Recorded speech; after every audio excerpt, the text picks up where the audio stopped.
Welcome. स्वागत है आपका भारत के सर्वश्रेष्ठ प्लेटफॉर्म अनअकैडमी पे।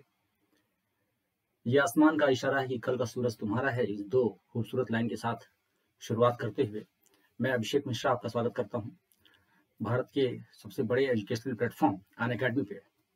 यहाँ पे केमिस्ट्री 101 हमारा चैनल है, जो कि इंडिया के सबसे बड़े केमिस्ट्री के चैनल के नाम से जाना जाता है। और यहाँ पे आपको बेस्ट एजुकेटर्स क्वालिटी कंटेंट देते हैं, ग्रेट लर्निंग एक्सपीरियंस आपको होता है यहाँ पर। ये हमारा छोटा सा प्यारा सा चैनल है जो आप जानते हैं, जो लगातार ग्रो कर रहा है। मैं Abhishek Mishra, masters in chemistry, mentor to hundreds of aspirants of NEET and JEE, teaching experience more than 15 years, full time educator के तौर पर मैं लगातार काम कर रहा हूँ। और कंसेप्चुअल अप्रोच बच्चों का पसंद किया जाता है और लगातार मेरे बच्चों का जो प्रेम है, जो प्यार है, वो बढ़ता जा रहा है। आप किसी भी आप कोर्स को ज्वाइन करने के लिए अनअकैडमी पर आप कोड अप्लाई कर सकते हैं AM001, और ये सारे जगह पे एप्लीकेबल है। जहां पर भी आपको कोड मांगेगा वहां पर आप AM001 कोड अप्लाई कर देंगे। पेरेंट्स के पॉइंट ऑफ व्यू से मैं कुछ बातें पेरेंट्स से बात किया कि अनअकैडमी क्यों अच्छा है और बाहर जैसे दूसरे जगह पे बच्चे क्यों इनसिक्योर थे। तो पेरेंट्स के बहुत सारे पॉइंट्स थे, जिन पॉइंट्स को मैं सामने आपके रख रहा हूँ। ये पॉइंट्स उन गार्जियंस के हैं जो बच्चों को लगातार प्रॉब्लम्स फेस करने पड़े हैं, उनके बच्चों को, और उन्हें भी प्रॉब्लम्स फेस करनी पड़ी हैं, जिसमें फाइनेंशियल प्रेशर से लेकर के और बहुत सारे जो इनसिक्योरिटीज हैं बच्चों को, वो भी शामिल है। स्टूडेंट से बहुत सारे मैं बात किया तो अनअकैडमी क्यों अच्छा है। इसमें फ्रीडम ऑफ स्टडी से लेकर के और अपना सेल्फ असेसमेंट का जबरदस्त तरीका देखते हुए, और कोई भी फोर्समेंट नहीं किसी भी टीचर से पढ़ने के लिए, और क्वेश्चन पूछने की पूरी आज़ादी के साथ, और नोट्स का पूरा एक भरमार मिलता है यहाँ पर। ये एक बहुत बेहतरीन चीज़ है बच्चों के लिए। जब आप प्लस का सब्सक्रिप्शन लेते हैं अनअकैडमी पे, तो आपको डेली लाइव क्लासेस मिलती हैं, आपको लाइव टेस्ट और क्विज मिलते हैं, लगातार स्ट्रक्चर्ड कोर्स मिलता है, और अनलिमिटेड एक्सेस मिलता है आपको लाइव सेशंस का और रिकॉर्डेड सेशंस का। बच्चों, जब आप सब्सक्रिप्शन लेते हैं तो 12 मंथ का सब्सक्रिप्शन 34,650 रुपीज का होता है, और 6 मंथ का जो सब्सक्रिप्शन होता है वो होता है 25,200 रुपीज का। और इसके साथ ही जब आप एक कोड मेरा अप्लाई करते हैं AM001, जब AM001 कोड अप्लाई करते हैं तो आपको मिलता है इस यहाँ पर 10% का जबरदस्त डिस्काउंट, और तुरंत का तुरंत मिलता है आपको ये। और वो बच्चे जो चाहते हो कि उनका टेस्ट का एनालिसिस बहुत बेहतरीन तरीके से हो, और उसके लिए पर्सनल कोच लगे जो कि उनके हमेशा एग्जाम की प्रिपरेशन स्ट्रेटजी को ध्यान दें और उसको देखते रहें, और उनके प्रिपरेशन को कस्टमाइज करके स्टडी को प्लान करें, तो उनको चाहिए आइकॉनिक सब्सक्रिप्शन। आइकॉनिक सब्सक्रिप्शन का थोड़ा सा फी स्ट्रक्चर प्लस से डिफरेंट है, लेकिन ये आपको 20 से 30% तक आपको इससे फायदा मिलता है ओवर द प्लस सब्सक्रिप्शन। तो AM001 आप यूज करिए, 58,500 rupees for 12 month and 34,200 rupees for 6 month, और 24 मंथ्स के लिए आपका 90,000 रुपीज ये होता है। ये 10th के बच्चे ले सकते हैं जो 10th में गए हैं, ये जो 11th में गए हैं, और ये जो 12th में पढ़ रहे हैं या 12 पास आउट हैं, वो ले सकते हैं। पूरे भारत में सबसे बड़ा फोर्टनाइटली कंपटीशन चल रहा है, जो कि अनअकैडमी कॉम्बैट के नाम से जाना जाता है। और इसमें पूरे भारत के वो बच्चे बैठते हैं जो नीट या जो भी आपका जेई का एग्जाम है उसमें बैठने हैं, पार्टिसिपेंट्स हैं उसके, वो सब बच्चे टेस्ट देते हैं। तो कॉम्बैट में क्या होता है बच्चे, टेस्ट होता है, आप मोबाइल पे अपने जाएंगे तो नीचे टेस्ट का ऑप्शन आएगा, और टेस्ट के ऑप्शन पे सिलेक्ट करोगे तो आपको कॉम्बैट का ऑप्शन मिलेगा। कॉम्बैट के ऑप्शन पे जाओगे, सिलेक्ट करोगे तो आपको 11th 12th या 13th में जिस भी क्लास में आप हैं वो आपको सिलेक्ट करना पड़ेगा। उसके बाद से आपको एनरोल करना पड़ेगा। एनरोल में आपको कोड भरना पड़ेगा AM001। ये कोड भरते ही आप एनरोल हो जाएंगे। और ये जो टेस्ट है इसमें चैलेंजिंग क्वेश्चंस जो है बच्चों, वो अनअकैडमी के बेस्ट एजुकेटर्स क्यूरेट करते हैं, यानी इसको गढ़ते हैं, बनाते हैं। और आपका जो कोड आपको यूज करना है वो क्या है, वो आपका है AM001, that is a code. ये कोड यूज करके आप इसमें पार्टिसिपेट कर सकते हैं। इसमें क्वेश्चन पूछे जाते हैं जिसके 4 ऑप्शन होंगे, और उन ऑप्शंस को आपको सेलेक्ट करना पड़ता है। ऑप्शन सेलेक्ट करते ही super fast fun with real time ranking, यानी जैसे आप सिलेक्ट करते हो, आपका क्वेश्चन खत्म होता है तो आप देख पाते हैं किस तरह से आपका रैंक दूसरे की तुलना में कहाँ पर है। यानी जिस तरह का ऑनलाइन टेस्ट ये हो रहा है, अगर एग्जाम ऑल ओवर इंडिया है तो आपका टेस्ट भी ऑल ओवर इंडिया लेवल पर ही होना चाहिए, और आपको आपकी रेटिंग, आपका रैंक, आपका स्कोर और आपका एक्यूरेसी, ये सब पता चलता है। यानी आप अपने कंटेस्टेंट्स जो होते हैं ऑल ओवर इंडिया लेवल पे, उनके साथ बैठ करके आप एग्जाम देते हैं, और जैसे ही एग्जाम खत्म करते हैं डिटेल्ड वीडियो सोल्यूशन आपको टॉप एजुकेटर्स के द्वारा मिलता है और इन डेप्थ वीडियो सोल्यूशंस आपको तुरंत मिलते हैं बच्चों। तो बहुत ही शानदार है, बहुत बेहतरीन। कम आप यहाँ पे स्कोर करते हैं, लीडर बोर्ड पे आपका नाम आता है, रेटिंग आपको मिलती है और अवार्ड्स मिलते हैं, एक्साइटिंग प्राइजेस मिलते हैं। और आप एक्साइटिंग प्राइजेस आपको मिल जाएंगे आपके अनअकैडमी के, जब कॉम्बैट आप रजिस्टर कराएंगे तो कौन कौन से प्राइजेस हैं इस बार के, आपको उसका डिटेल वहीं पर मिल जाएगा। और क्लास 11, क्लास 12 और क्लास 13 यानी 12 पास के लिए आप एनरोल करिए, AM001 कोड लगाइए और आप तुरंत इसमें एनरोल हो जाइए। 60 मिनट का कॉन्टेस्ट है, 4 सेक्शन है, physics chemistry zoology botany, 28 questions होते हैं। नीट की स्कोरिंग पता चलती है और सेपरेट बैचेस हैं 11, 12 और 13 के लिए। फोर्टनाइटली यानी अल्टरनेट संडेज को होता है, 27 दिसंबर को होने वाला है। 27 दिसंबर को होने वाला है। ये हमारा ओल्ड सिलेबस है, ये ओल्ड है। New syllabus yet to come, new syllabus आपको बता दिया जाएगा। ठीक है, हम अभी जो अपना ये कर रहे थे, एक चीज और आपके लिए देखिए, आपके लिए स्पेशल बैचेस बनाए गए हैं। एक बैच शुरू हो गया है, स्टार्ट हो गया है 15 दिसंबर को, जिसको हम अल्फा अचीवर्स बैच कह रहे हैं। अल्फा अचीवर बैच में बहुत शानदार तरीके से आपको नीट के 2021 में आपको आपके लिए क्रैश कोर्स बनाए गए हैं, जो ड्रॉपर्स बैच है उनके लिए, ड्रॉपर्स के लिए। और बहुत बेहतरीन तरीके से शानदार टीचर्स होंगे, Gupta sir, Prateek sir, Ajay Kumar sir, Shubhkaran sir, Ramesh sir और संदीप नोडियाल सर। ये बहुत शानदार टीचर्स हैं बच्चे, जो कि बेस्ट रैंक्स दे चुके हैं ऑल ओवर इंडिया। तो और ये सारे के सारे कोटा की फैकल्टी आप देख सकते हैं, इनका कंप्लीट इनका जो है ये एक करियर शानदार रहा है और बहुत शानदार इन्होंने रिजल्ट्स दिए हैं। तो इनके साथ आप घर बैठे बैठे आप कोटा के उन बेस्ट टीचर्स से आप पढ़ सकते हैं। और दूसरा है पहल बैच, जो कि 21 दिसंबर यानी आज से शुरू हो रहा है, और इसको भी आप अपना स्टार्ट कीजिए। और ये भी आपके क्रैश कोर्स है, preparation for medical entrance exam, the top educators crash course चला रहे हैं नीट 2021 के लिए। यहाँ पे आपको पंकज कुमार, प्रदीप सर, आशीष दीवान, SK सिंह सर और सौरभ शर्मा, ये सब लोग सर लोग आपका जो है क्रैश कोर्स कराएंगे, जो कि स्टार्ट हो रहा है 21 दिसंबर से। तो जरूर ज्वाइन कीजिए। बहुत ही बेहतरीन टीचर्स हैं, जो कि एजुकेटर्स हैं, जो कि पूरे इंडिया में अपना धमाल मचा चुके हैं और टॉप रैंक्स दे चुके हैं बच्चों, टॉप रैंक्स चुके हैं, 1 से लेकर 17 तक रैंक्स जो है दिए हैं इन टीचर्स ने। बहुत शानदार कैरियर है इनका। पॉलीमर्स हमने किया था, पॉलीमर्स में लास्ट क्लास में जो हमने किया था वो पॉलीमर का डेफिनेशन किया था। और पॉलीमर का डेफिनेशन, पॉलीमर हमने पॉलीमराइजेशन सीखा था क्या होता है। फिर हमने इसके बाद क्लासिफिकेशन पॉलीमर का पढ़ा था, classification the basis of source पढ़ा था। सोर्स में नेचुरल पॉलीमर थे, नेचुरल पॉलीमर से सिंथेटिक था, फिर सिंथेटिक पॉलीमर था। तो ये सोर्स के बेसिस पे था। उसके बाद से हम लोग classification of polymers on the basis of structure पढ़े थे, जिसमें लीनियर पॉलीमर्स पढ़े थे हम लोगों ने। लीनियर के बाद हमने ब्रांच चेन पॉलीमर्स पढ़ा था। ब्रांच चेन के बाद हमने क्रॉस लिंक्ड पॉलीमर्स पढ़ा था, या नेटवर्क पॉलीमर बोलते थे। तीसरा क्लासिफिकेशन था on the basis of mode of polymerization. Mode of polymerization में एडिशनल पॉलीमर थे। एडिशनल पॉलीमर में आप जानते हैं पाई बॉन्ड ब्रेक होता है और सिग्मा बॉन्ड बनते हैं। इसका डेफिनेशन मैंने बताया था और बताया था कौन कौन से देंगे ये। आप जो लोग भी ये वाला पोर्शन नहीं पढ़े हैं, वो पिछले लेक्चर में जाकर के आपका पॉलीमर पार्ट 1 में पढ़ लेंगे, इसको जरूर पढ़ लेंगे। ठीक है, पॉलीथीन ये है, पॉलीथीन का सारा इसमें एग्जाम्पल आपको दिया है, पॉलीथीन, टेफ्लॉन, ये सब एडिशनल पॉलीमर्स हैं। ठीक है, ये सब एडिशनल पॉलीमर के एग्जांपल्स हैं। उसके बाद आता है कंडेंसेशन पॉलीमर्स। कंडेंसेशन पॉलीमर के बारे में डेफिनेशन बताया था और बताया था कि इसमें कुछ ना कुछ स्मॉल मॉलिक्यूल्स हैं वो निकलते हैं, और इसका मैंने यहाँ पर एग्जांपल भी दे दिया था। ठीक है, होमोपॉलीमर और कोपॉलीमर बताया था। Homopolymer same kind of monomer होते हैं, कोपॉलीमर में एक से ज्यादा काइंड के मोनोमर होते हैं। एग्जाम्पल इसका दे दिया था। इसके बाद से फिर classification of polymer on the basis of molecular forces, यानी उनके बीच में कौन कौन से मॉलिक्यूलर फोर्स हैं। तो application of polymer depend upon its physical properties, हम लोग को यहीं से शुरू करना है। तो application of polymer depends upon its physical properties. Physical properties का मतलब ये होता है बच्चे कि उसकी इलास्टिसिटी क्या है, टेंसाइल स्ट्रेंथ क्या है, टफनेस एक्सेट्रा क्या है इसकी, और इसी के बेसिस पर ही पॉलीमर को हम पहचानते हैं और पॉलीमर को हम लोग डिफाइन करते हैं। तो मेन तो यही होता है कि क्या उसकी फिजिकल प्रॉपर्टीज है, ये जाना जाए। तो इसी के बेसिस पर हम लोग आज शुरू करेंगे अपना पॉलीमर का पार्ट 2। ठीक है, चलिए स्टार्ट करते हैं।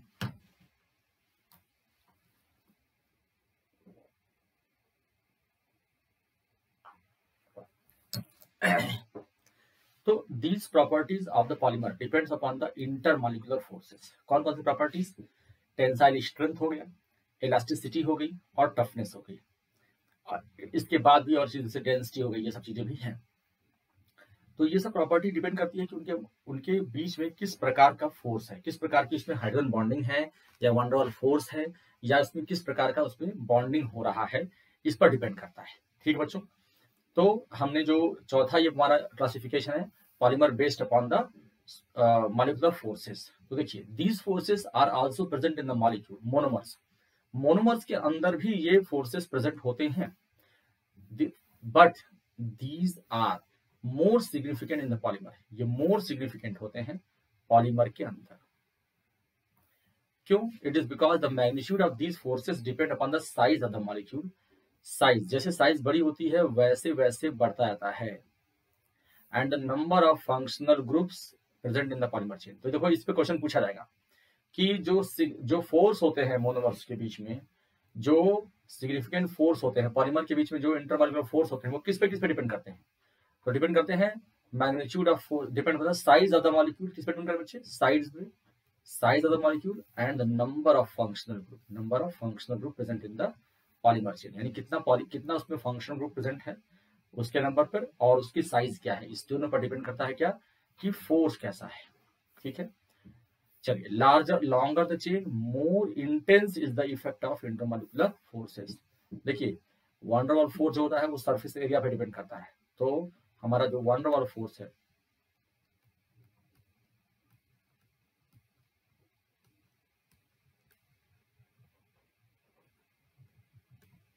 वो डिपेंड करता है सरफेस एरिया पे।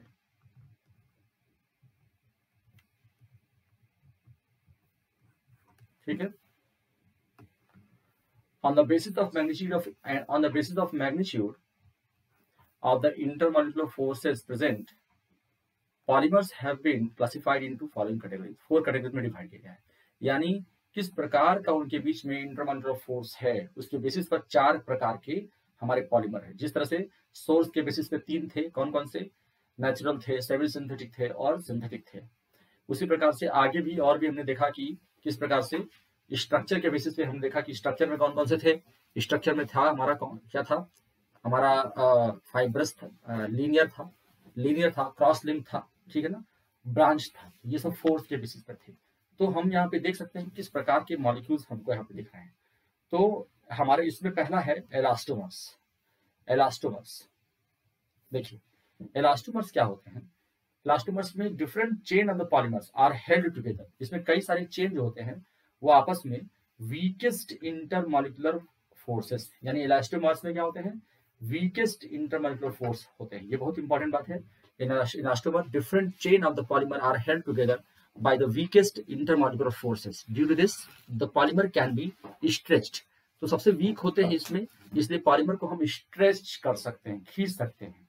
ओके, तो पॉलीमर रिटर्न्स, जैसे हम खींच करके छोड़ेंगे तो वापस से वो आ जाता है अपने ओरिजिनल पोजीशन पे। तो पॉलीमर जो यहाँ पे पॉलीमर कैन बी स्ट्रेच्ड, ये बहुत इंपॉर्टेंट बात है, कैन बी स्ट्रेच्ड। ठीक है, and polymer returns to its original position, अपने ओरिजिनल पोजीशन पर आ जाता है। यहाँ पे आई है ये position when the force is withdrawn. जैसे आपने कोई रबड़ है आपने खींचा और वापस छोड़ दिया तो इलास्टिक होता है, वापस आ जाता है। ठीक है, ऐसा क्यों होता है? तो इसमें क्योंकि क्रॉस लिंक्स होते हैं। जैसे मान लो यहाँ पे एक यहाँ पे चेन है, एक ये चेन, और इसमें क्या है? ऐसे क्रॉस लिंक्स है, ऐसे क्रॉस। अगर आपने खींचा इसको तो ये खींच गया, लंबा हो गया, और क्रॉस लिंक्स ऐसे हो गए,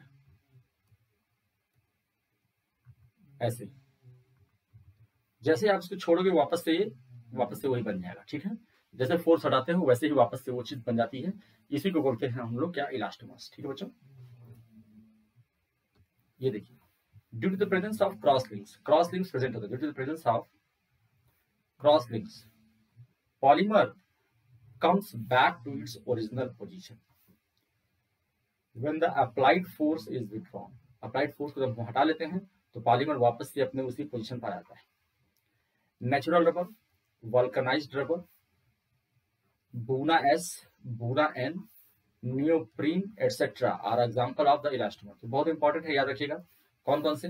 नेचुरल रबर है, वल्कनाइज्ड रबर है, बूना S 1,3-ब्यूटाडाइन और स्टाइरीन, बूना N 1,3-ब्यूटाडाइन और एक्राइलोनाइट्राइल। ठीक है, और आपका नियोप्रीन, विनाइल नाइट्राइल को ही एक्राइलोनाइट्राइल बोलते हैं, ये ध्यान रखिएगा। ठीक है बच्चों, नियोप्रीन। आइसोप्रीन क्या होता है? 2 मिथाइल ब्यूटा 1,3 डाइन, नियोप्रीन होता है 2 क्लोरो ब्यूटा 1,3 डाइन। ये सब याद रखने वाली चीजें हैं, ठीक है, ये ध्यान रखिएगा। जैसे मान लीजिए आपको मैं कहूं कि बूना क्या है, तो C double bond C single bond C double bond C, ये ब्यूटा 1,3 डाइन को ही बूना बोलते हैं, ठीक है।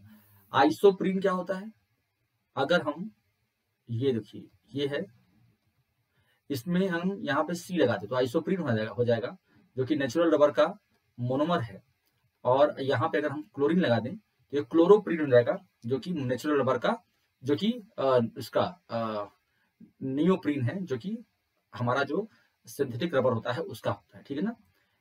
ये देखिए यहाँ पर ये है नियोप्रीन, क्लोरोप्रीन या इससे नियोप्रीन बनता है, क्लोरोप्रीन से ही, क्लोरोप्रीन का पॉलीमर, क्लोरोप्रीन का पॉलीमर क्या होता है बच्चों, नियोप्रीन होता है, ठीक है।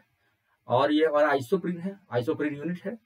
आइसोप्रीन का जो पॉलीमर होता है वो नेचुरल रबर होता है, आइसोप्रीन। तो ध्यान रखना तुम लोग, ओके।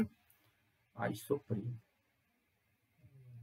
आइसोप्रीन, ये सब याद रखना तुम लोग। 2 मिथाइल, देखो ये आपका हो गया बूना, इसी को बूना कहते हैं, ब्यूटा 1,3 डाइन को ही बूना कहते हैं, बूना, BUNA, ठीक है।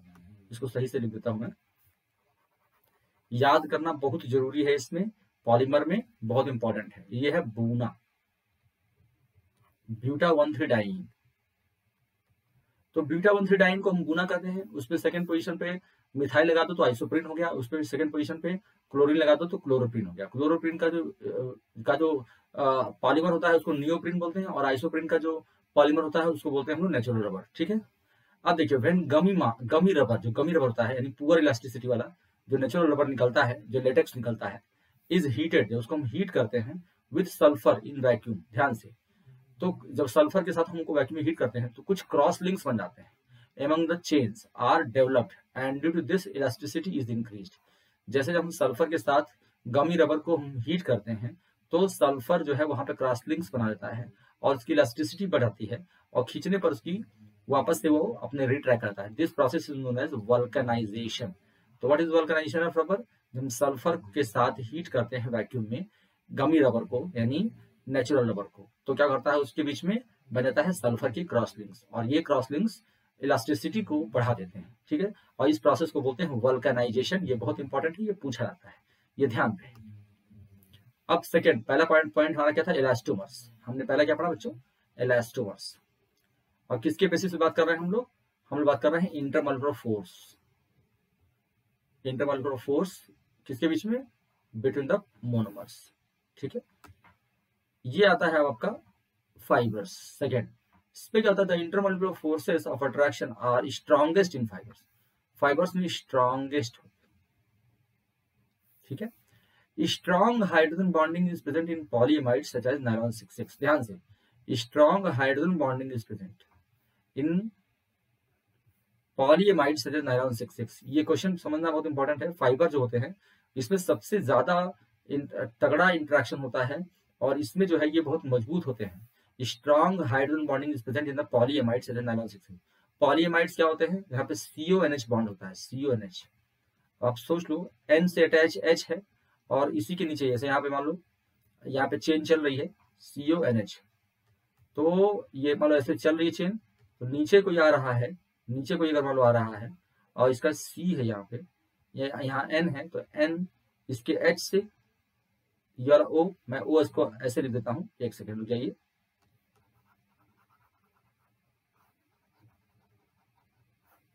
देखो इसको ऐसे लिख दिया जाएगा CONH। मैं ऊपर भी H बना सकता था लेकिन जगह नहीं है। अब यहाँ पे किसी का NH और किसी का CO, यहाँ पे हाइड्रोजन बॉन्डिंग बनेगी कि नहीं बनेगी बताओ, बिल्कुल बनेगी, राइट। तो ये स्ट्रॉन्ग हाइड्रोजन बॉन्डिंग बनती है, इसलिए ये स्ट्रॉन्गेस्ट होते हैं। Strong hydrogen bonding present in the polyamides such as nylon 66। Strong dipole interactions are present in polyesters, Terylene, polyacrylonitrile, pair etcetera. ये कह रहे हैं स्ट्रॉन्ग डाइपोल इंटरेक्शन होते हैं जिसमें पॉलिस्टर्स में, जैसे कि टेरिलीन और एक्राइलनाइट्राइल, ठीक है। जैसे C डबल बॉन्ड CN, ये है हमारा क्या, पॉलीएक्राइलेट्राइल, एक्राइलेट्राइल, ये है एक्राइलेट्राइल। और इसी को आप जब इसका पॉलीमर बनाते हो बच्चे तो कैसे बनता है ये देखो, ये होता है CH2, C double bond C, single यहाँ पे H है, single bond C triple bond N, ये है। तो पाई बॉन्ड इधर ब्रेक करता है, पाई बॉन्ड ब्रेक करेगा तो CH2 सिंगल बॉन्ड CH, नीचे आ जाएगा CN, और ये इधर भी डेवलप करता है चेन, इधर भी डेवलप करता है चेन, ये होल N हो जाता है, राइट, ऐसे होता है।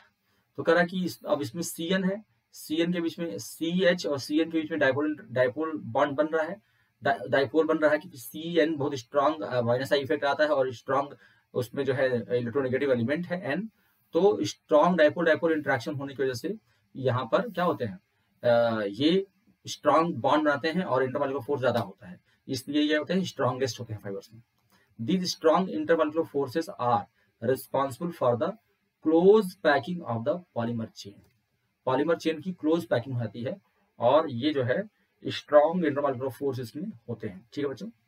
तो the strong intermolecular forces are responsible for the close packing of the polymer chain, यानी पॉलीमर चेन आपस में बहुत जबरदस्त क्लोज पैकिंग। देखो यहाँ पे नीचे मैं दिखाया हूँ, यहाँ मैं दिखा रहा हूँ कि इस तरह से और भी CO होंगे, है ना, और NH होंगे, तो इस तरह से बॉन्डिंग बनती जाएगी, तो इस तरह से बॉन्डिंग बनती जाएगी, तो ऐसे जो है बॉन्डिंग बनती जाती है, तो बहुत स्ट्रॉन्ग बॉन्ड बनता है और ये बहुत मजबूत होते हैं fibres. This imparts crystalline in nature to these polymer, यानी इतना स्ट्रॉन्ग होते हैं, इतने क्लोज होते हैं कि ये क्रिस्टलाइन नेचर शो करने लगते हैं।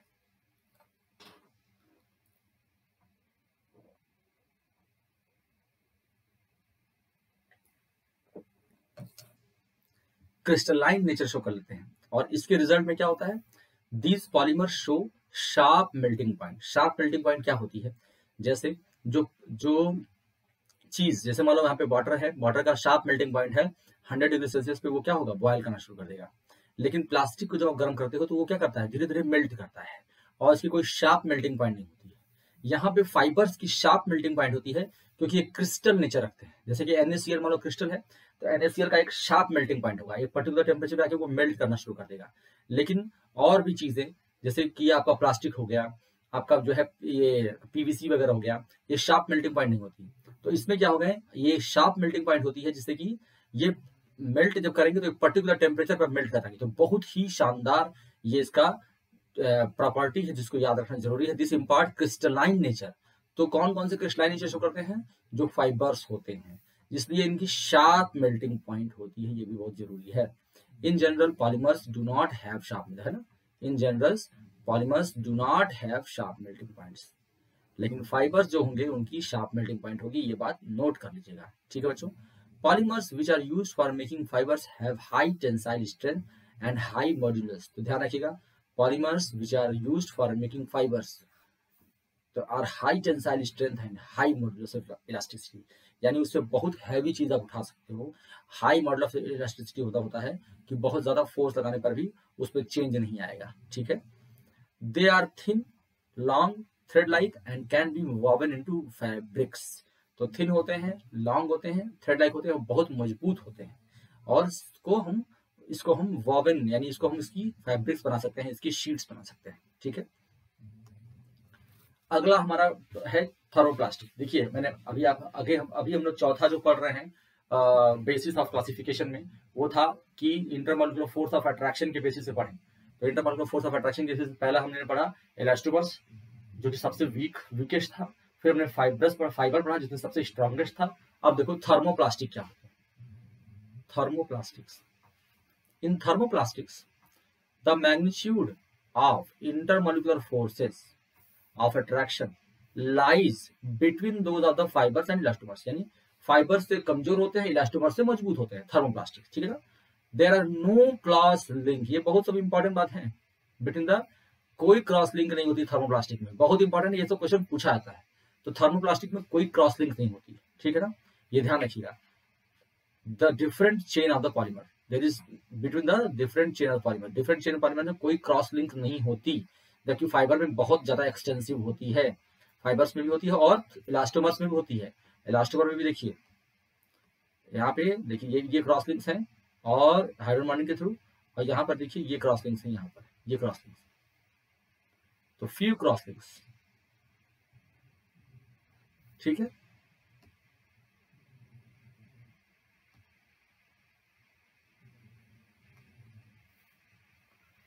ओके, हाँ, तो there are no cross links between the different chain of the polymer, they are linear या slightly branched polymers and are hard at room temperature पे हार्ड होते हैं, they become soft on heating, यही बहुत important है, sharp melting point नहीं होती, and again become hard on cooling, this process of heating and cooling can be repeated and it does not change the properties of the thermoplastic, यानी hard इनको गर्म करके इनको मेल्ट करो और कूल करके फिर से इनको हार्ड कर दो, तो ये सॉफ्टनिंग और हार्डनिंग जो है इनकी प्रॉपर्टी को डिस्टर्ब नहीं करती, does not change the properties of thermoplastic, ये बहुत इंपॉर्टेंट बात है, ठीक बच्चों, ध्यान रहेगा। तो थर्मोप्लास्टिक में क्रॉस लिंक्स नहीं होते डिफरेंट चेन में, और ये इनकी जो मजबूती, ये इनका जो इंटरमॉलिक्यूलर फोर्स ऑफ अट्रैक्शन होता है वो फाइबर्स और इलास्टोमर्स के बीच का होता है, ये स्लाइटली ब्रांच हो सकते हैं या लीनियर होते हैं, ये रूम टेम्परेचर पे हार्ड होते हैं, इनको हीट करने पर सॉफ्ट रहते हैं, लेकिन कोल्ड करने पर, फिर से कूल करने पर ये हार्ड रहते हैं, और ये हार्डनिंग और कूलिंग जो है वो ये रिपीट करते हैं, और रिपीट करने पर इनकी प्रॉपर्टी पर कोई फर्क नहीं पड़ता है, ये बहुत इंपॉर्टेंट बात है। Thermoplastic can be easily moulded to desired shape, क्योंकि आप हीट करते हो तो मेल्ट हो जाते हैं, और मेल्ट करने के बाद वापस से फिर ये कूल करते हैं तो सेट होते हैं ये, और इनकी प्रॉपर्टी बदलती नहीं है, तो thermoplastic are can be easily moulded into desired shape by heating, it is used in making toys बनाने में यूज होता है, television cases, buckets and other useful articles, ठीक है ना, तो ये सब वहां पे यूज होते हैं बनाने के लिए।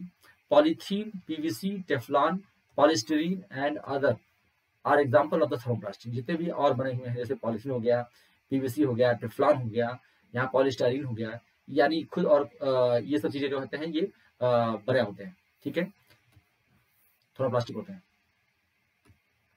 प्लास्टिसाइजर्स क्या होते हैं? Plasticizers, there are some plastics which do not become soft on heating, ये बहुत इंपॉर्टेंट है, बहुत इंपॉर्टेंट है, कुछ ऐसे प्लास्टिक्स हैं जो कि हीट करने पर जो है वो सॉफ्ट नहीं होते, become soft, do not become soft on heating, तो plasticizers are compounds whose addition makes the plastic soft, जिनके एडिशन से प्लास्टिक सॉफ्ट बनता है उनको बोलते हैं हम plasticizers. Plastics can then be moulded in desired shape, plastic को हम डिजायर्ड शेप में मोल्ड कर सकते हैं, जैसे di alkyl phthalates are commonly used as plasticizers, di alkyl phthalates होते हैं वो कॉमनली उनको यूज करते हैं प्लास्टिसाइजर्स की, ये इंपॉर्टेंट है, रट लो इसको, die alkyl phthalates,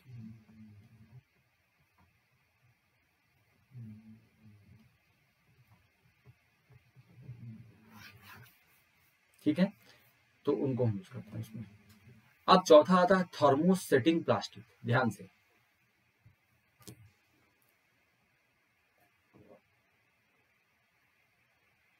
thermosetting plastic, thermosetting plastic क्या होता है ये समझेंगे।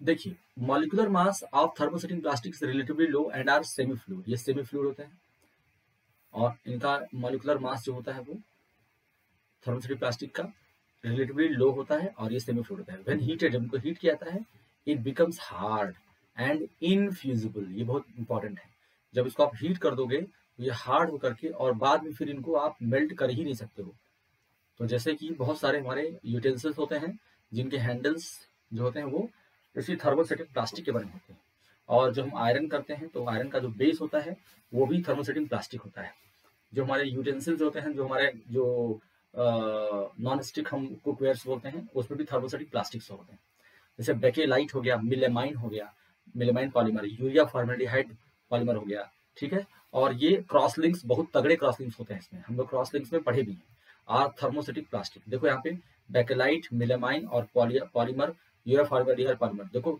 ये चीज वहां पे भी आप देखेंगे, जब आपने स्ट्रक्चर के बेस पे क्लासिफिकेशन किया था, स्ट्रक्चर के बेस पे, तब वहां पर भी था यही सेम चीज, तो क्रॉस लिंक पॉलीमर या नेटवर्क पॉलीमर यही है, क्रॉस लिंक्ड पॉलीमर या नेटवर्क पॉलीमर।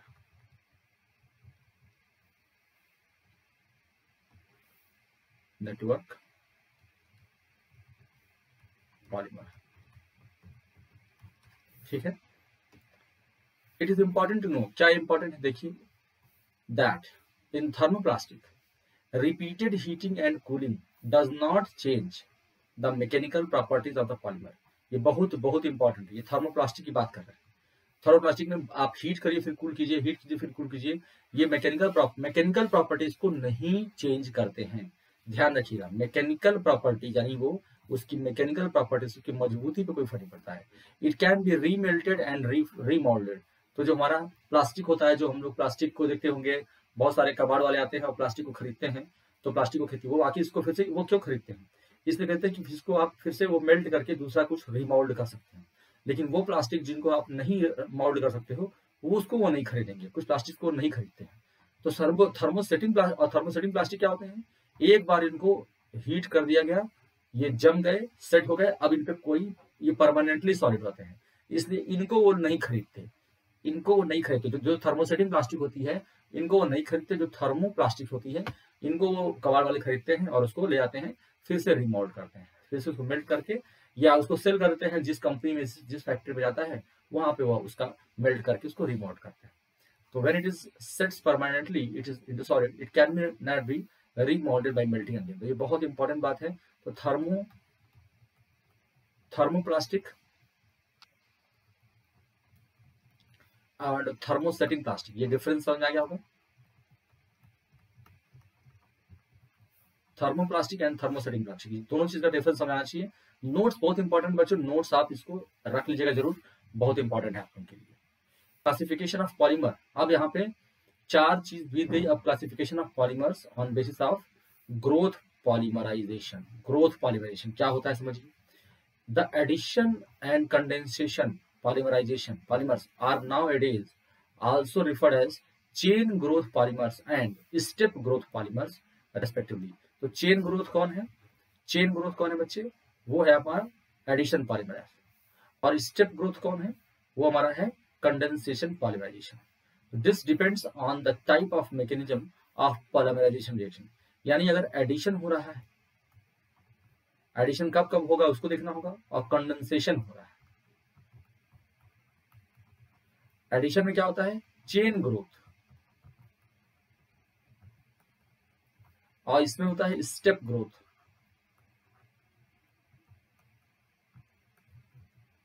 चेन ग्रोथ और स्टेप ग्रोथ ये होता है, ये स्टेप बाय स्टेप चलता है।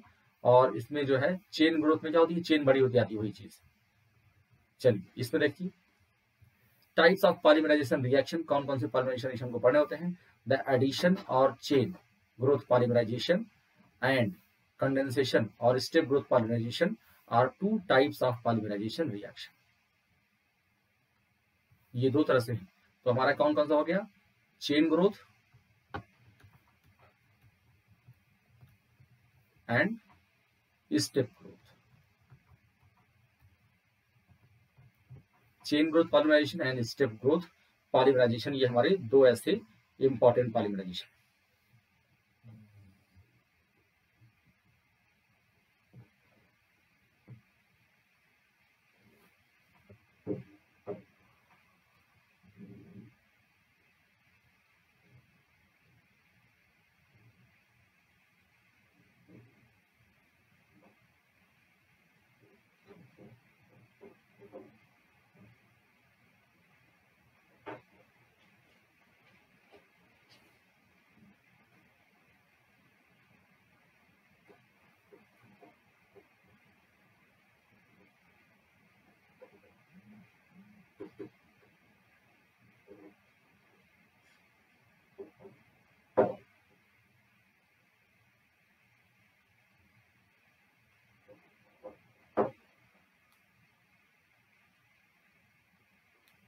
चलिए आगे चलते हैं।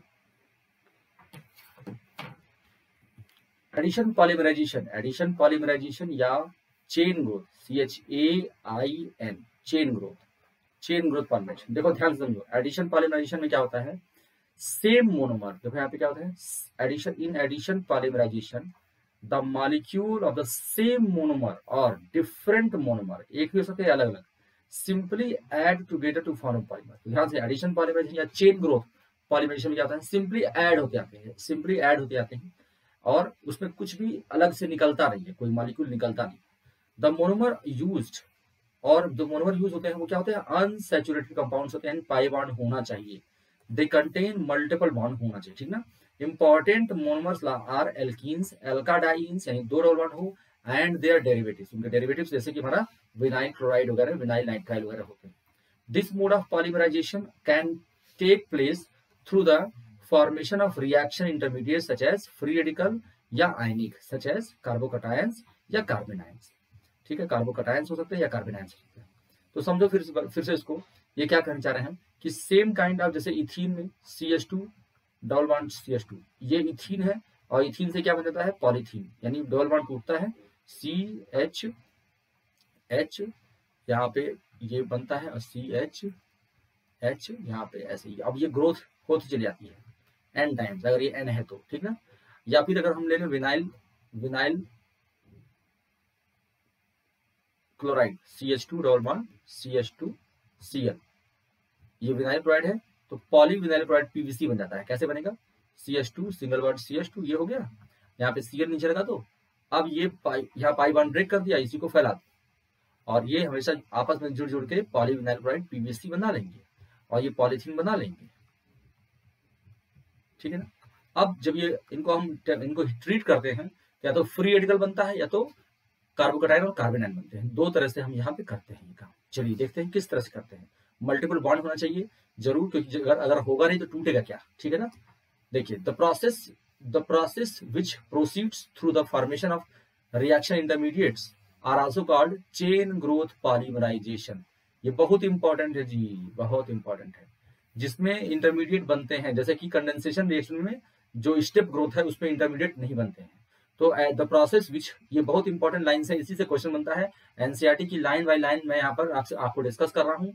एनसीईआरटी पोस्टमार्टम सीरीज में मैं पॉलीमराइजेशन पढ़ा रहा हूँ आप लोगों को, लाइन बाय लाइन एनसीईआरटी को मैंने उठा करके यहाँ पे रखा हुआ है, आप इससे मिला लीजिएगा, एनसीईआरटी का हेडिंग्स मिला लीजिएगा, आपको पूरी चीजें मिलेंगी यहाँ पर। तो एनसीईआरटी लाइन बाय लाइन को मैं यहाँ पे रख रहा हूँ और यहाँ से एनसीईआरटी का पोस्टमार्टम हम कर रहे हैं, जिसमें हम एक एक लाइन से क्वेश्चन उठाएंगे। तो ऐसा प्रोसेस जिसमें रिएक्शन इंटरमीडिएट बनते हैं उनको हम बोलते हैं चेन ग्रोथ पॉलीमराइजेशन, और जिसमें रिएक्शन इंटरमीडिएट नहीं बनेगा वो हमारा स्टेप ग्रोथ है। It is because the reaction proceeds through stages which leads to increase in the chain length.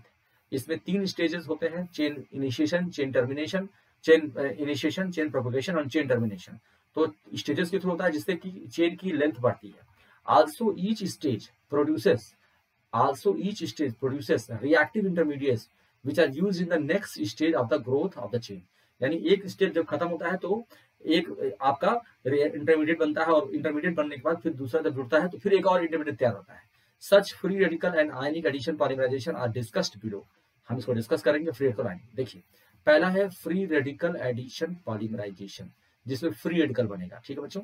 अब देखिए, a number of unsaturated compound such as alkenes, dienes and their derivatives polymerizes by this process. इस process के through होती है, यानी free radical addition polymerisation होता है बहुत सारे एल्कीन्स, एल्काडाइंस और उनके डेरिवेटिव से।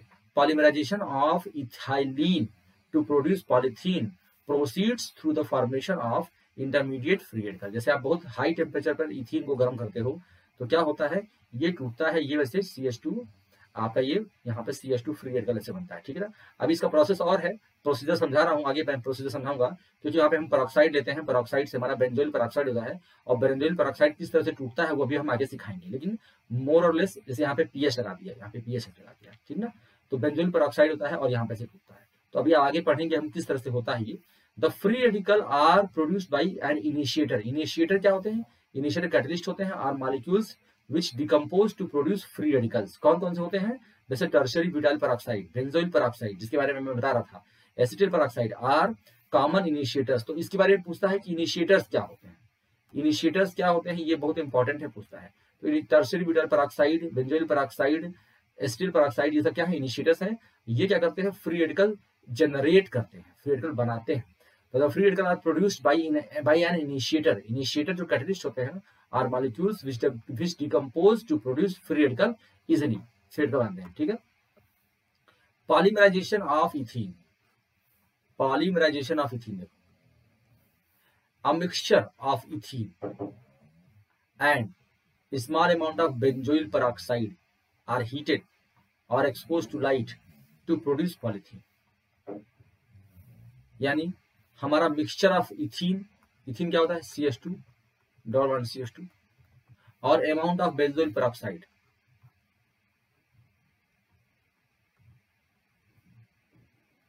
ये बना है बेंजोइल पेरोक्साइड,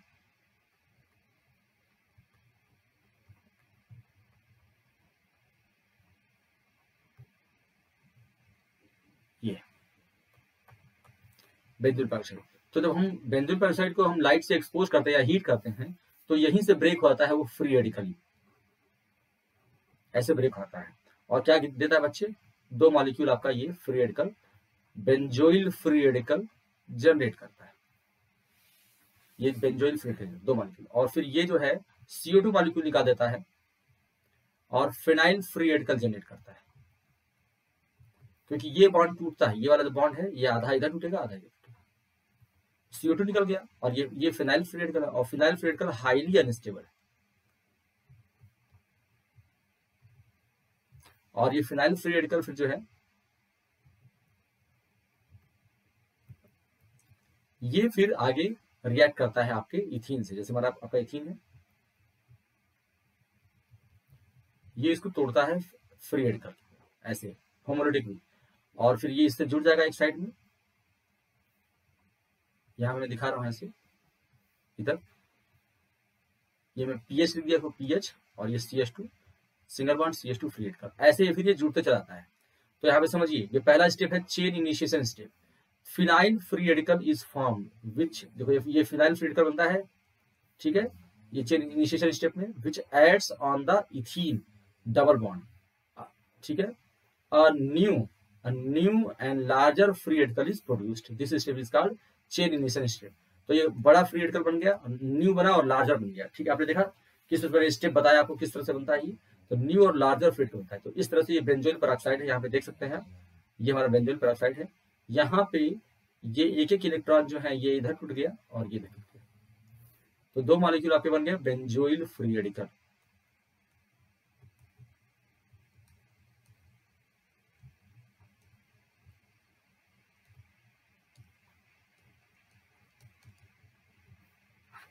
फिर CO2 निकलेगा 2 मॉलिक्यूल, तो फेनिल फ्री रेडिकल बन गया, और फेनिल फ्री रेडिकल जो है बच्चे ये इथीन से रिएक्ट करके आपका ये एक फ्री रेडिकल जनरेट कर देगा, और ये फिर आगे अपना काम करते जाएगा, आगे फिर नए से जुड़ता जाएगा नए इथीन से, ठीक है, फिर ये एक इथीन से जुड़ेगा, देखो यहाँ से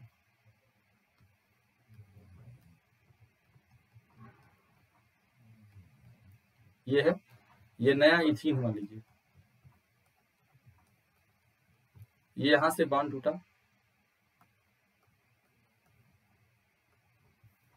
तो ये इलेक्ट्रॉन, ये जो इसका इलेक्ट्रॉन ये बॉन्ड आएगा, ठीक है, तो कैसे बन जाएगा C6H6 C6H5 CH2 फिर CH2 इससे जुड़ गया और यहाँ पे CH2 फ्री रेडिकल बन गया, यानी इस तरह से ये बनता चला जाएगा, ठीक है। फिर चेन प्रोपेगेशन, इसी को हम चेन प्रोपेगेशन कहें जो मैंने बताया, यानी अगर इस तरह से ये जुड़ता चला जाए तो एट लास्ट हम कह सकते हैं C6H5 फिर CH2 होल एन कर दो, यानी बहुत सारे मॉलिक्यूल जुड़ चुके हैं, फिर लास्ट में CH2 फ्री रेडिकल कर दो, ये फ्री रेडिकल है। तो आप यहाँ पे जो देख रहे हैं थोड़ा सा छुप गया है, ये फ्री रेडिकल,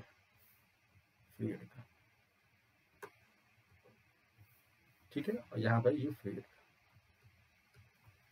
राइट। तो the new and large free radical formed above react with the another molecule of ethene, a still bigger free radical is formed. The sequence of the formation of new and bigger free radical is repeated again and again, and reaction proceeds in forward direction, reaction forward direction में होता चला जाता है। फिर आता है chain termination step, chain termination क्या है, अल्टीमेटली जब प्रोडक्ट्स खत्म होने लगेंगे तो फिर वापस आपस में वो रिएक्ट करके और जो फ्री रेडिकल है वो आपस में जुड़ करके खत्म हो जाएगा। तो ultimately the growing free radical chain gets terminated by the reaction which consume this free radical, यानी फ्री रेडिकल को खत्म होना है। Either the free radicals react with each other और अंडरगो डिस्प्रोपोर्शनेशन, या तो खुद में रिएक्ट करेंगे या तो डिस्प्रोपोर्शनेशन रिएक्शन करेंगे, ठीक है। Free radical may combine with each other as shown below. तो अपने एक दूसरे से कैसे बनेंगे, मान लो यहाँ पे फ्री रेडिकल है तो लंबी लंबी चेन है, दोनों जुड़ गई। यहाँ पे फ्री रेडिकल है और यहाँ पे 2 लिखा हुआ है, 2 चेन्स है, तो दोनों चेन आपस में जुड़ गई इस तरह से। ये होल एन लिखा हुआ है, होल एन, एन का मतलब नंबर, ये तो कुछ भी नंबर होता है। तो फ्री रेडिकल में अंडरगो डिस्प्रोपोर्शनेशन, और डिस्प्रोपोर्शनेशन कैसे होगा कि एक का क्या होगा, 2 मॉलिक्यूल्स हैं तो एक का ऑक्सीडेशन होगा, दूसरे का रिडक्शन होगा। तो जिसमें से देखो यहाँ पे एच आके जुड़ेगा, जिसमें एच आके जुड़ेगा, इसका जो ये पॉलीथीन पॉलीमर बन रहा है, यहाँ पर ये दोनों ही पॉलीथीन पॉलीमर बन रहे हैं। तो यहाँ पे जो बन रहा है बच्चे, ये चीज, ये जो है ये इसका रिडक्शन हुआ है क्योंकि यहाँ पे हाइड्रोजन जुड़ा है और इसका ऑक्सीडेशन हुआ। तो ये डिस्प्रोपोर्शनेशन रिएक्शन कराता है क्योंकि एक मॉलिक्यूल ऑक्सीडाइज हो रहा है, दूसरा मॉलिक्यूल रिड्यूस हो रहा है, तो उसको बोलते हैं डिस्प्रोपोर्शनेशन रिएक्शन। तो हमारा जो फ्री रेडिकल बनता है उसमें 2 तरह की चीज होती है, एक होता है आपका फ्री रेडिकल डायरेक्ट जुड़ जाए और दूसरा डिस्प्रोपोर्शनेशन रिएक्शन हो। तो इस तरह से हम यहाँ पर इसको देखते हैं।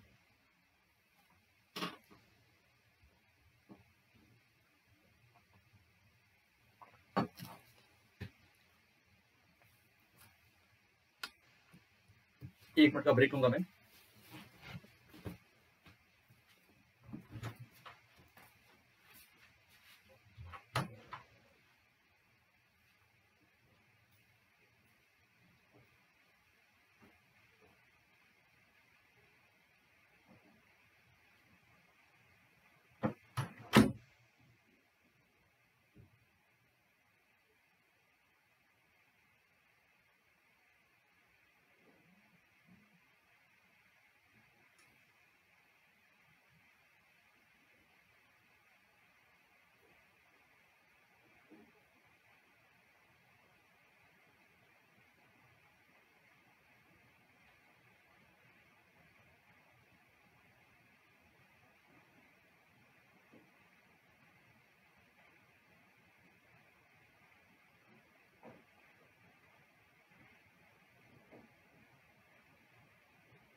तो ये हमारा चेन टर्मिनेशन स्टेप हो गया। तो इसके बाद फिर ये हमारा ये कंप्लीट होता है कि किस तरह से हमारा चेन टर्मिनेट हो जाएगा। उसके बाद से फिर हमारा preparation of some important polymers. तो कुछ इंपॉर्टेंट पॉलीमर्स होते हैं जो कि इस तरह से बनते हैं, जैसे कि पॉलीथीन हो गया, जिसको हम two types of polythene polymers are produced by the polymerization of ethylene. एक लो डेंसिटी पॉलीथीन होती है और हाई डेंसिटी पॉलीथीन होती है। तो आज ये मैं थोड़ा सा समराइज कर दूं कि हमने जो आज सीखा है, इसको मैं थोड़ा समराइज कर दूं आप लोगों को। आज हमने क्या क्या सीखा है। आज हमने on the basis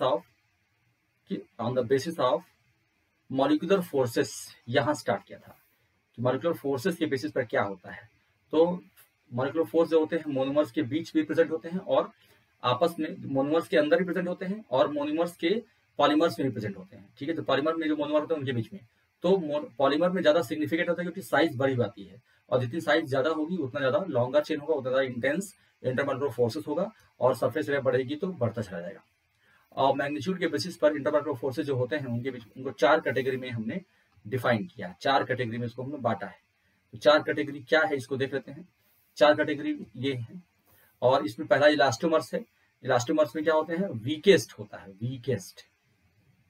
weakest intermolecular forces होते हैं। Due to this the polymer can be stretched, इसको हम खींच सकते हैं, स्ट्रेच कर सकते हैं। पॉलीमर अपने वापस उसी पोजीशन पे आ जाता है, returns to its original position when the force is withdrawn, जब फोर्स को विथड्रॉ करते हैं। It is due to the presence of few cross links. ये क्यों होता है? क्रॉस लिंक्स की वजह से होता है। ये जितना अंडरलाइन कर रहा हूँ इस पर आपके क्वेश्चन बनते हैं। फिर क्या होता है? Due to presence of cross links polymer comes back to the original normal position. यही होता है इंपॉर्टेंट।